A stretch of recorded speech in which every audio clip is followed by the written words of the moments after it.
আল্লাহ সুবহানাল্লাহ সুবহান আল্লাযী আমারে বানাইছে রে আল্লাহ কবরের আসামি বলুন সুবহানাল্লাহ।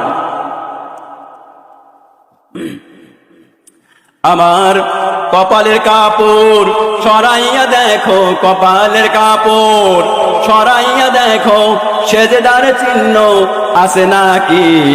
রসুলকে জিজ্ঞাসা করো, রসুল আমার জামিন নাই নাকি? বলুন সুবহানাল্লাহ সুবহানাল্লাহ সুবহান আল্লাযী আবারি বানাইছে রে আল্লাহ কবরের আসামি বলুন আল্লাহু আকবার। আর বলুন আল্লাহু আকবার। আমার মাথার ঘুমটা খুলিয়া দেখো, মাথার ঘুমটা খুলিয়া দেখো, নূরের তাজ পরা আছে নাকি? রসুলকে জিজ্ঞাসা করো, রসুল আমার জামিন নাই নাকি? বলুন সুবহানাল্লাহ সুবহানাল্লাহ বলুন সুবহান সুবহান আল্লাযী আবারি বানাইছে রে আল্লাহ কবরের আসামি। আল্লাহু আকবার বলুন। কি রাগ করতেছেন নাকি? খুশি আছেন তো? কিছু বলা যাবে? আমার ভাইয়ের বন্ধুরা,